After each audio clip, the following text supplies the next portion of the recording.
Hello, and welcome to Friendly Orc Painting. I'm Addy, the Friendly Orc, and I've got something pretty cool that I want to show you. This is a model which I've actually been looking for a while now, and I thought there was none left, but thankfully I found one. How cool is this? The Red Gobbo and Bouncer. I thought all of these got picked up back in 2021. It's certainly a lot cooler than the 2022 Christmas model, which was the Goth Rocker. This one's just got so much more Christmas spirit to it. I love it so much. Let's go ahead and open the box. I've obviously already opened this before, as you can tell with the tears, but it's more to show you what's inside of it, not really a first unboxing. I like that they added the textured base on the sprue so that you don't have that black base that's just rattling around inside of the box. And look how cool the head is just on its own. Wow, wow, wow, wow, wow, wow. Make sure when you're trimming that you trim slightly away from the actual piece you're cutting out to avoid stress marks. Tidy up some of those sprue tabs that are still on the model. I've built up enough experience and calluses on my thumbs actually, so that I'm not too stressed about cutting towards myself. But if you're unsure, always cut away. I use a nail file so that I can get back some of those organic shapes. It's a very organic model. Test fit all of your pieces before you glue, just to make sure that everything sticks together. I made this cool little brush on glue by just super gluing a brush to the awful Citadel glue barrel that sits at the end of their glue bottles.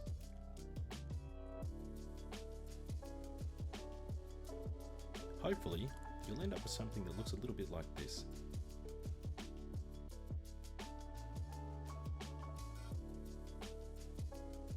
It's not going to stay grey. We're going to zenithal prime it. I've gone a little bit overboard with the white zenithal, mainly because of the paints that we're going to be using, which will definitely benefit from all this excess white.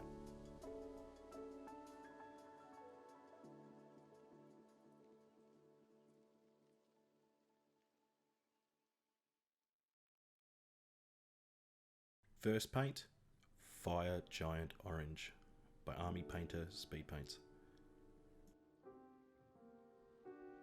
Look, it might say orange on the bottle, but we're actually using this because it's got that brown tone to it, which is definitely going to bring out more of that Rudolph the Red-Nosed Reindeer vibe. Look at that. Isn't it cool already?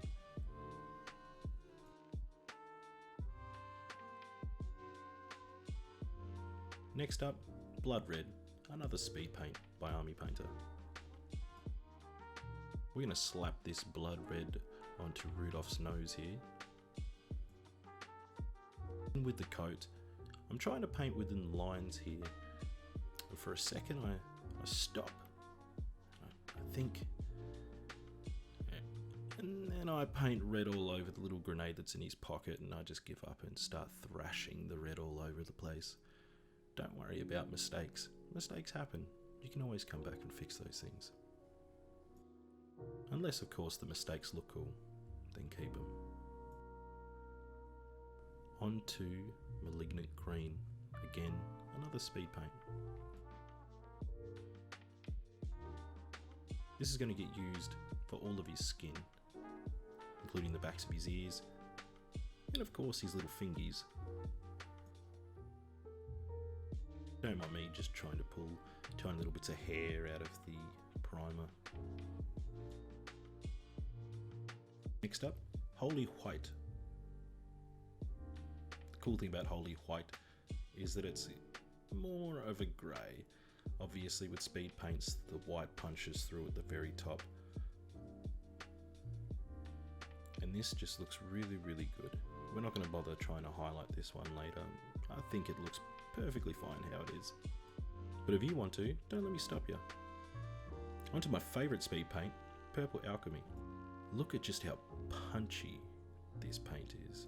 I used this for a friend of mine when he wanted me to paint some of his zoanthropes. Day, almost lost it. Crusader Skin. I used this paint for the antlers. I don't end up being happy with this, and I revisit it later. Onto some Vallejo Ivory, one of my favourite white paints. I'm using this so that I can fix up some of those little mistakes which I made.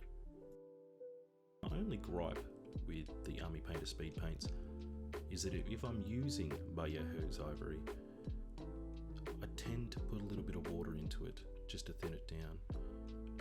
This water can sometimes reactivate the speed paints and can smudge them a little bit.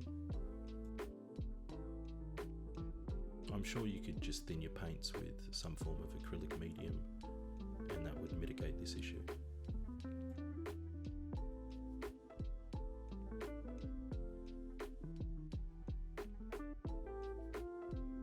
Next, some magic blue. I decided that I wanted the base to have some cool little blues to pop out once I eventually either base it or dry brush white onto it.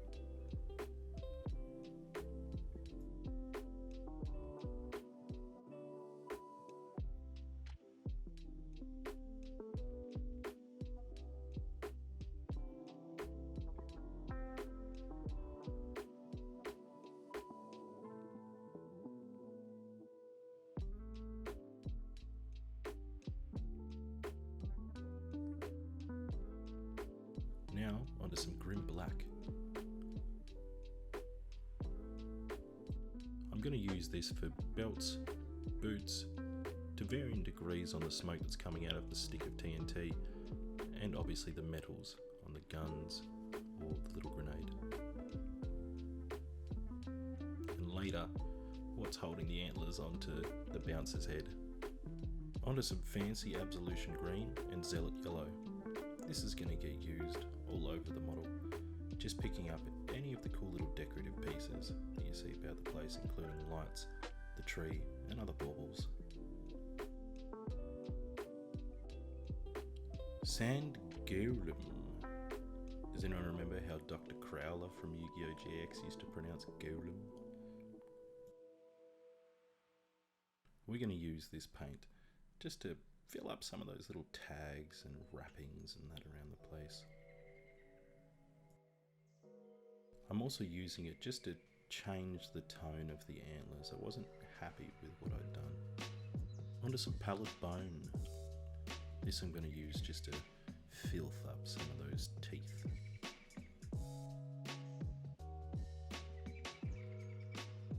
I still wasn't happy with how the antlers had turned out, so I slapped a bit of that pallid bone onto it as well, just to pull it away from the browns that it was already surrounded by.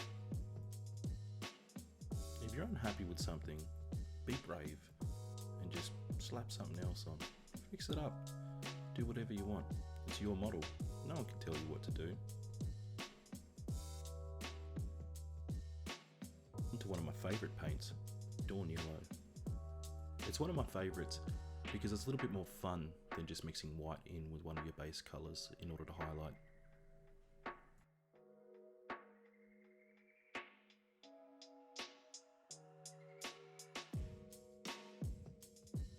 Most of the skin gets a coat of this mixture,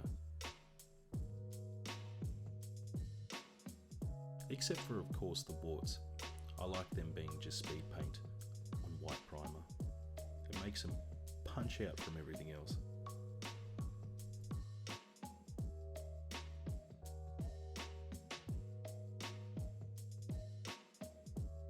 Look at how it warms up that skin instead of having that cooler white.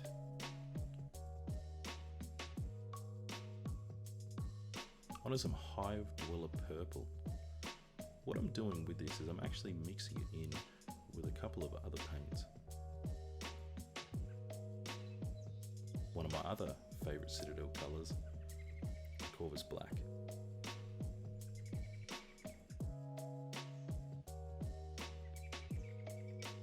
The Hive Dweller Purple and the Corvus Black both get mixed in with the Fire Giant Orange. This helps it have the brown tone, but more of an interesting shade.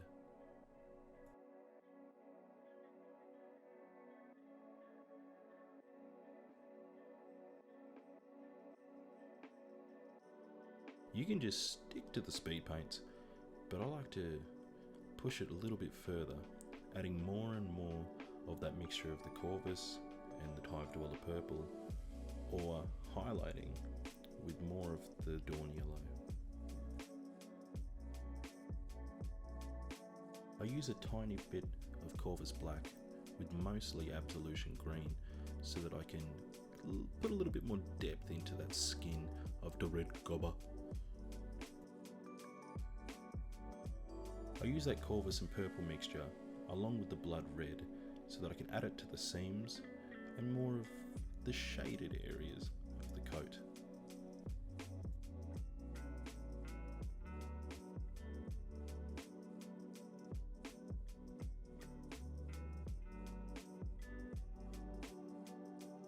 That exact mixture from before, I slap all over the dynamite stick.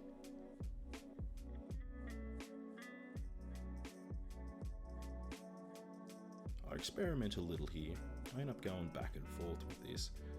I try to get like a spark going and having the light travel through the smoke or sulfur flary sort of thing coming out of the TNT stick. At this point, I'm just slapping paint on, experimenting. You should do that too. Onto some Vallejo Deep Yellow. Under no circumstances should you be afraid to get messy. Right about now is where I was happy with where I was pushing this yellow and red transition into that smoky sulfur. You ever get those moments where it just clicks? I used some Vallejo ivory.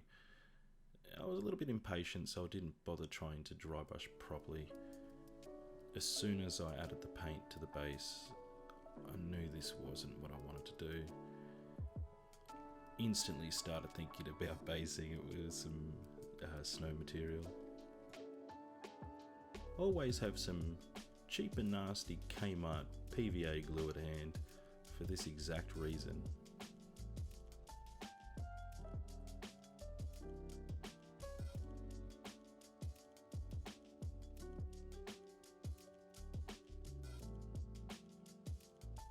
Look at how I just ruined that beautiful blue. It was never meant to be. Instead, I was meant to use Battlefield Snow by Army Painter.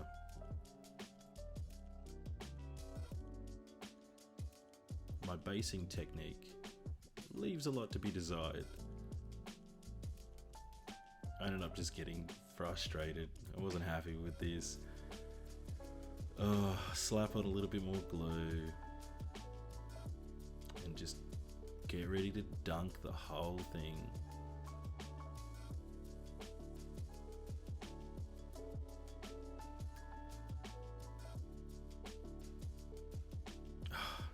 So satisfying.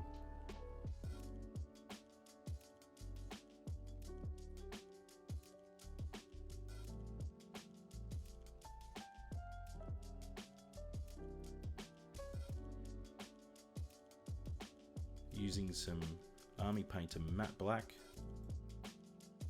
paint the rim of the base black. This is a personal choice. Paint it however you want. Remember to stay in focus. This is poetic. If Bob's your uncle, we're done. It's important to self-reflect in painting and in life. Here, I definitely could have pushed the highlights a lot more, darkened up some of the recesses and some of the shading, and been a bit more interesting with the colours. But maybe in the future I'll revisit this. Make sure you grab a model, pick some paint, and enjoy the joy of painting a mini. Thank you so much for stopping by and watching.